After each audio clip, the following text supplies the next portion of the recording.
Vamos a lo que vinimos, Horst Greve, Gabriel Loza. Gabriel, tú comienza con la agenda económica de esta semana. Sí, la idea de ver la economía mundial, que en el último informe del Fondo Monetario es menos pesimista y habla de que va a haber un crecimiento del 3%. Ha hecho un ajuste hacia arriba de su proyección. Esa es una buena noticia, que la inflación también a nivel mundial está bajando. Lo que pasa es que siempre nos preguntamos ¿para qué nos sirven esos datos? Lo que pasa es que nos afecta como Bolivia, como país, que si hay recesión mundial, que no hay todavía todo eso, nos va a afectar en el precio de nuestros commodities, vamos a demandar menos. El comercio mundial todavía va a crecer 2%. Entonces, el gráfico nos muestra los comportamientos de la economía del mundo, las economías avanzadas, que son las que más han desacelerado su crecimiento, ¿no? De 2,7 va a 1,4, y las economías emergentes, que es, y en desarrollo donde está Bolivia, que estamos en torno al 4%. Ese es un buen indicador. La inflación, el siguiente indicador que nos da el cuadro 2, es sobre la inflación a nivel mundial. Vámonos al cuadrito. Y ese nos muestra esa cima y esa declinación, que también es buena noticia. Lo que no es buena noticia... Perdón, Gabriel, ¿sí? ¿Esto puede darnos sorpresas? Es decir, el que esté bajando ya marca una tendencia que difícilmente va a revertir, ¿o podemos todavía tener esas sorpresas de montaña rusa? Buena pregunta, porque no es una declinación que ya sea pronunciada, sino se está suavizando. ¿Qué quiere decir eso? Que cada vez los precios no están bajando como se esperaba, sobre todo los precios de productos alimenticios y todo eso que necesita. Entonces, lo que está preocupando todavía a los bancos centrales, que si ya se ha vencido la inflación o si no, hay que seguir aumentando la tasa de interés para asegurar esa caída de la inflación. A mi modo de ver, en América Latina y en las economías avanzadas ya se ha desacelerado ese crecimiento de la inflación, pero no hay todavía para cantar victoria. Todavía falta que esa inflación no haya ningún efecto, como tú señalas, de que puede subir en cualquier momento. ¿Cómo vinculamos un siguiente paso de estos elementos más globales a lo que le toca a la región y, por supuesto, al país? ¿Por dónde seguirías la reflexión, Horst? Yo creo que esos indicadores son una guía útil para mirar el aspecto más abstracto para nosotros, que es la situación global. Pero si miramos la región latinoamericana, tiene grandes diferencias. O sea, es poco recomendable utilizar un promedio para toda la región, donde tenemos una inflación cercana al 100% en Argentina, 40% en Venezuela y algunos países que tienen mejor manejada su situación inflacionaria. Como dice el chiste, ¿no? El que come 2 panes y el que come 0 panes, el promedio es que los dos comen un pan. Así Eso es. no es cierto. Entonces, primera observación. Segunda observación, hay un riesgo hacia el futuro dependiendo de cómo vayan los acuerdos sobre la salida de granos para alimentar al África y salida de Ucrania, ¿no? Eso tiene que ver también con el precio de la energía. Entonces, alimentos y energía en el mundo son los que están determinando en gran medida las tendencias del aumento de precios. Y obviamente la especulación de los grandes monopolios, porque ahora hay un nuevo poder en el mundo que ha adquirido una enorme fuerza, que son los manipuladores de las situaciones para vender más armamento. La industria armamentista está en una carrera hacia una competencia de quién produce mejores armamentos, claro. Que pone en riesgo a la las guerras humanidad. Y el narcotráfico son su fiesta, ¿no es Así cierto? Así es.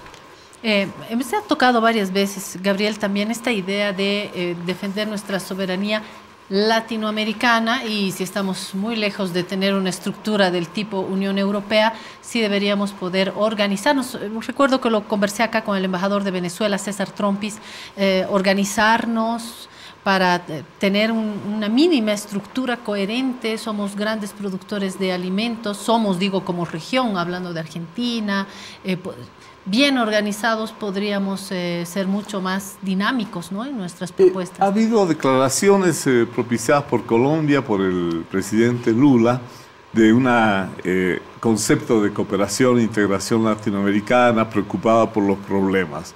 Pero en términos prácticos yo no lo veo muy factible, porque son muy declarativas las reuniones y después me dejan a mí una sensación de qué viene después, ¿no? Y lo importante es que esta integración o cooperación sea más selectiva.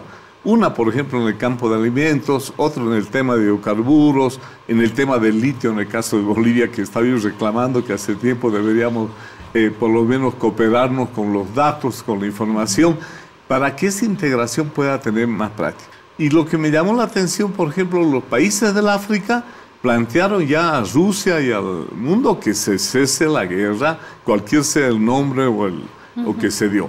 Y América Latina y los demás países deberían fortalecer, porque si ese elemento no termina de una vez, no sé, resolviendo, por lo menos congelando, los efectos que todavía podemos ver en alimentos, en hidrocarburos, no son predecibles. Hay algunas cifras que tengo acá en mi chanchullo. El 2023 se espera un crecimiento global de 2.1%, 4 décimas más que las estimaciones anteriores. No sé si es del todo buena noticia. Para el 2024 un crecimiento del 2.4, 3 décimas menos de lo previsto. Y para las economías en desarrollo se advierte una vulnerabilidad de las economías en desarrollo debido a esto que nos compartía Gabriel. A pesar de la crisis energética y la guerra en Ucrania, la economía global creció, pero se espera que esta resiliencia disminuya en 2023. O sea, con todo esto yo no sé si ponerme feliz, no feliz, sobre todo cuando tenemos para la región perspectivas para América Latina y el Caribe, un crecimiento de 1.5 este año, en México 2.5, Brasil con cifras modestas de 1.2 y 1.4 el 2024, Argentina, que es un caso particular por esta crisis que está viviendo a pasitos, a minutos de unas próximas elecciones, con una contracción del 2% debido a una grave sequía, aunque se espera cierto crecimiento. Chile dice se contraerá 0.8%, luego crecerá 1.8%, pero no sé si ponerme feliz, contenta o no, Jorge, con todo esto. No, creo que no se puede sacar una conclusión. Una primera, cuando se pone la comparación economías en desarrollo y América Latina está ahí adentro, hay una distorsión muy grande de los promedios porque están los países asiáticos y los países latinoamericanos, que tienen comportamientos absolutamente diferentes. Incluso en la región latinoamericana es difícil de sacar promedios por las divergencias que existen entre las economías y sus comportamientos y sus políticas. Entonces, hay que mirar con, yo diría, más ojo nacional. Está bien, hay niveles de interpretación a nivel más global, a nivel regional, pero nosotros necesitamos cifras que nos den la pauta sobre por dónde anda nuestra economía, y esas tienen que ser verosímiles y confiables. Hablando de estos elementos, Gabriel, tengo también algunos datos, más bien algunas descripciones sobre la situación fiscal en la región, condiciones fiscales que han empeorado en economías de países de rentas bajas, el aumento de la deuda pública, riesgo de suspensión de pagos. Argentina yo creo que es el gran ejemplo, efectos de la crisis climática, que esto sí que nos atañe a todos. Ya hay representantes de organismos multilaterales que han dicho que ya no hay que preocuparse, o sea, un pedazote de hielo se acaba de perder, pero un pedazote del tamaño de Argentina, es decir, estamos realmente ante ya el agua en algunas playas está alcanzando 37 grados, una sopa es eso, Gabriel, no es una playa. Consecuencias de la política monetaria, es decir, son elementos que te dan alguna perspectiva a futuro. No nos dan perspectiva, más bien nos complica la visión, porque el tema climático, se habló de un riesgo climático, después se está hablando del cambio climático. Naciones Unidas está hablando de la ebullición climática. Su último concepto es que está la Tierra hirviendo. Bueno, lo que a mí me preocupa es que cuando se hace mucha alarma de un tema, después no viene la contraparte para hacer las cosas concretas o efectivas. Entonces hay lo que se llama la COP, que es la reunión mundial para disminuir la emisión de gases, por ejemplo, del CO2. Y resulta que hasta la promesa es llegar a cero el 2050. Y resulta que el 2022 hemos aumentado en lugar de disminuir. Entonces, la que es famosa defensora del tema del clima dice, hay mucho bla bla y pocas acciones efectivas. Es verdad. Quisiera saltar a otro temita para aprovechar la presencia de ustedes en el Piedra, Papel y Tinta, subvención de combustibles para vehículos peruanos, el fallo de la CAN. ¿Qué opinas, Jorge, sobre esto? Además de que se ha politizado, eso a mí me queda claro. No, yo creo que hay varias cosas en este complejo de temas. El fallo de la CAN yo creo que es un fallo que surge de la legislación y los compromisos suscritos en el contexto de la comunidad andina. Bolivia no ha cumplido con con la norma que rige la igualdad de trato a los vehículos que entran y salen por los diferentes países. Y ahora castigarlo al juez que estaba ahí en el Tribunal de Justicia es un error gravísimo. Pero no actuó en contra de los intereses del país. Pero es que no es su tarea y no ha sido contratado y no ha sido designado para defender a su país. Eso es lo que hay que entender en estas cosas. Hay un cuerpo de abogados, de juristas que atienden a los aspectos controversiales de las relaciones comerciales, financieras, etcétera, que juzgan la causa y no son defensores de su país. Eso sería otro tipo de organización y en este caso creo que el juez ha fallado porque Bolivia ha incumplido y declararlo traidor me parece una barbaridad. Este fallo ha sido emitido el 17 de julio, busca evitar la discriminación o un trato no igualitario a ciudadanos de la comunidad andina al comprar combustible en Bolivia. Bueno, eso es una cosa. Otra cosa es que nuestras fronteras son absolutamente porosas, sobre todo las fronteras con el Perú, y por ahí entra y sale contrabando en las direcciones más diversas según los precios relativos. Está saliendo muchísimo combustible boliviano al Perú, porque en el Perú el precio de la gasolina y el diésel es 4 veces más grande, más alto, superior al precio nuestro. Y los peruanos deben comprar gasolina a precio internacional, ¿no? Ese es un poco el tema.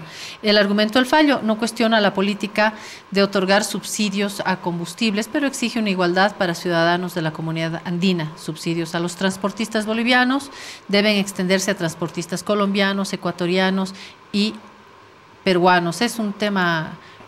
es un tema complicado, pero las leyes están para cumplirse, por eso hay que hacer buenas leyes. Y las leyes tienen también el nivel internacional, el nivel comunitario en el Grupo Andino, el nivel del Mercosur, etcétera, y no podemos nosotros escoger las leyes que nos convienen o nos gustan más y las otras las dejamos incumplidas. Yo creo que el sentido de que la ley está para cumplirse es algo que debe formar de nuestra cultura diaria, cotidiana, de todos, ¿no? Yo quiero saltar a otro tema porque no se me va a escapar algo que me interesa a mí como ciudadana y es el dólar, ¿no? Viajé hace poco a Argentina y hay que ir con dólares porque me recomendaron en mi banco que no, que la tarjeta, que hay un impuesto y a una la hacen asustar y dijo, no señora, consígase nomás dólares. Yo que tengo mis ahorros bolivianizados porque me pagan en bolivianos, ahorro en bolivianos, ahora cuesta los dólares, no tenía, Gabriel, y que tuve que hacer salir a las casas de cambio a buscar dólares. Además, ¿con cuánto viajé? Con $400, ¿no? Tampoco es una cantidad enorme. Dios y su ayuda, porque en la casa de cambio que no hay. Pero a uno le preguntan, depende cuánto, depende, y ya no es los 6.96 de toda la vida, ahora quieren cambiar a más.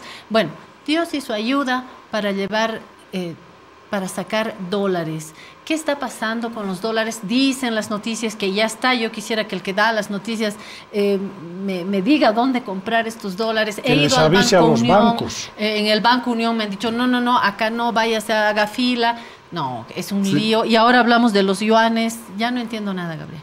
A ver, yo quisiera que pongan un cuadrito sobre el tema de la balanza de pagos. Porque en general, yo te decía antes que yo prefiero hablar con datos. Y los datos, por ejemplo, para ver si hay un desequilibrio externo que tiene un país, se mide a través de lo que es la balanza de pagos en cuenta corriente, que mide ingresos y egresos de divisas en transacciones de bienes o mercancías, servicios y transferencias. Y eso nos ha dado de que antes el país estaba con un déficit, después en los años 21 y 22 hemos tenido trimestralmente un superávit, y en el primer trimestre de este año, que es donde se ha dado este desequilibrio más fuerte, tenemos un déficit de 0.7% en relación al PIB. O sea, no es un desequilibrio grande ni pronunciado como en otros tiempos, que podría ser. Pero, sin embargo, lo que está en el informe del Banco Central es que la disminución de reservas en el primer trimestre fueron de 800 millones de dólares. Y eso es muy fuerte comparado con el promedio de antes, que estaba en torno a 500 millones de dólares.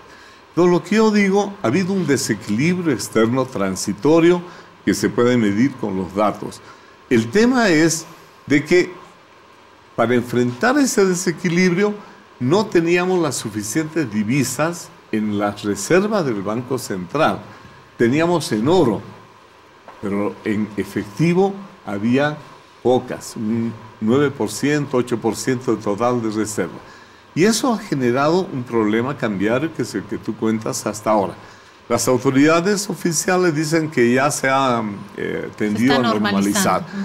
Lo que pasa es de que el país no está en una situación de nivel de reservas adecuado, debería fortalecer su nivel de reservas, porque está en torno a 8% del PIB cuando se recomienda estar al 14%. Entonces, para normalizar la economía necesitamos financiamiento externo, un apoyo de balanza de pagos para poder dar señales claras a la economía de que se ha resuelto un problema.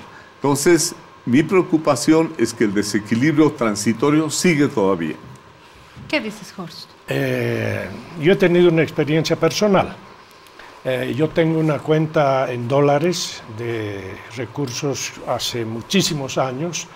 He ido a retirar una cantidad pequeña y me han sorprendido porque me han dicho que me pueden dar, pero al tipo de cambio oficial en bolivianos. Entonces yo empezaba... Eso es absurdo. Es una confiscación. Claro. Porque lo que están haciendo, y todos los bancos están haciendo lo mismo, a los clientes que compran poco o que tienen niveles de demanda de dólares no muy altos, les están comprando sus dólares. Así es. Eso es lo que ha ocurrido conmigo. Y sucede lo mismo con un embajador, por ejemplo, no voy a dar el país, pero un embajador que tenía euros y en el banco le han dicho, quiero mis euros. Sí, señor, le devolvemos sus euros en bolivianos. Bueno, y al tipo de cambio oficial. Por lo tanto, hay una pérdida de valor de lo que tienes y hay una utilización de una normativa que yo no la he visto todavía. Cuando he querido hablar con el cajero, se ha resistido a decirme, no, son instrucciones superiores, yo no sé de esto, es lo que yo le puedo dar, le puedo ofrecer, señor. ¿Y qué hiciste, Horst? Me fui con mis bolivianos, pues, ¿qué voy a hacer? Los necesitaba. No, la próxima vez yo voy al banco con el Horst y vas a ver lo que es armar un escándalo en el banco, porque sabes, Horst, que uno puede iniciar hasta un proceso. Así es. Yo voy y les digo, yo les he dado dólares, señores, y quiero retirar. Totalmente de acuerdo, pero no vale pelearse con el cajero. Tienes que hacer una gestión. Tienes que ir conmigo al banco y vas a saber lo que es pelear. Bueno, de acuerdo, vamos. Vamos. ¿Qué dices, Gabriel? Bueno, hay una realidad, lo que se ha llamado una iliquidez, continúa la iliquidez en términos de dólares, Están opciones como se habla la del yuan, por ejemplo, ¿no? La posibilidad de un banco que venga o hacer transacciones. En realidad el yuan es una divisa a nivel internacional y como el dólar australiano podemos usar cualquier otro tipo de monedas. Lo importante es que esas monedas estén en el stock en el país. En el Banco Central. Pero yo no voy a llevar yuanes a Buenos Aires, ¿no? Lo que pasa es que en términos de transacciones, el yuan lo puedes llevar, y Argentina tiene un acuerdo en yuanes con China, donde paga sus importaciones y todo con yuanes. O sea, Argentina ha sido una de las primeras en hacer un acuerdo con China sobre el tema de pagarse en yuan. O sea, podrías ir a Argentina con yuan porque el yuan es una divisa de aceptación internacional. Una última pregunta, nos quedan un par de minutos. Una de las banderas de Luis Arce, hablo de Luis Arce, ministro de Economía desde el día 1 de Evo Morales presidente, casi todo, salvo por un paréntesis de salud, Luis Arce fue su ministro de Economía y hoy como presidente ya a un buen pedazo de la gestión, y creo yo que una de sus principales banderas es el dólar a 6.96, y con eso hemos estado durante todo el gobierno de Evo Morales, parte de este gobierno de Luis Arce. Creo que él como ministro, creo que puede ser hasta un tema personal de que cómo así se va a derrumbar un principio económico al que él ha apostado como ministro y como presidente. ¿Será que esto del dólar 6.96 no es más que un recuerdo? ¿Vamos a poder volver a esto? No, yo creo que es un fetiche.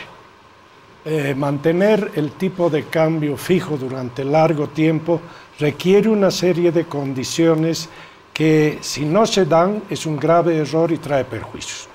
Para mantener el tipo de cambio fijo, tú tienes que tener reservas muy altas para responder a la demanda, porque la demanda no la vas a poder colocar en un nivel fijo. Se mueve la demanda, se mueve la oferta, y la diferencia entre demanda y oferta hace que oscilen los precios. Entonces, si tú puedes responder a todas las demandas de tu clientela al tipo de cambio fijo, ahí te va. Puedes estar bastante tiempo, pero algún rato eso se va a modificar, porque estamos en una economía de alta incertidumbre, de alta inestabilidad, y se mueven las cosas, y los países se defienden con políticas monetarias. Poner el tipo de cambio fijo es hacer no política. Sencillamente lo colocas ahí fijo y ahí se queda. Y resistes por razones de prestigio, pero no de conveniencia macroeconómica. ¿Pero se bolivianiza también la economía o no? Bueno, pero con incentivos. Es que todo se hace en el país con incentivos que generan cierto tipo de movimientos. Por ejemplo, han bolivianizado, han pasado los bolivianos la mayor parte de sus cuentas corrientes y de ahorro a bolivianos y no dólares como los que teníamos en el pasado. Ha habido una época en que las cuentas en los bancos, en el sistema financiero, eran casi 80% en dólares. Ahora están en bolivianos. Hemos hecho un trabajo cabalmente bastante amplio en La Razón sobre ese tema, ¿no? Y las cuentas de ahorro, los bolivianos seguimos por ahora como tendencia ahorrando en bolivianos, porque de hecho conseguir dólares no se puede, pero bueno, además, datito añadido, los paceños ahorran más que los cruceños, por ejemplo, algunos datos interesantes. Gabriel, ¿va a cambiar esto del 6.96? La solo un recuerdo. Bolivianización y añado algo más. También se dijo que los exportadores traigan los dólares, que no dejen sus dólares en cuentas en Miami, qué sé yo. ¿Te hace sentido eso? El tema es, la bolivianización ha tenido buenos resultados. Y el tema del sector externo es que Bolivia empezó ya a tener déficit de balance de pagos, que era mi indicador preferido, después del auge que hubo y el ciclo hasta el 2014. Lo que tenemos que entender los bolivianos es que estamos en otra etapa. Ya no hay esa etapa de auge. Entonces, no estamos para mantener las mismas políticas y el mismo gasto que teníamos cuando teníamos nivel de reservas 44% del Producto Interno Bruto. Y hoy estamos en 8%.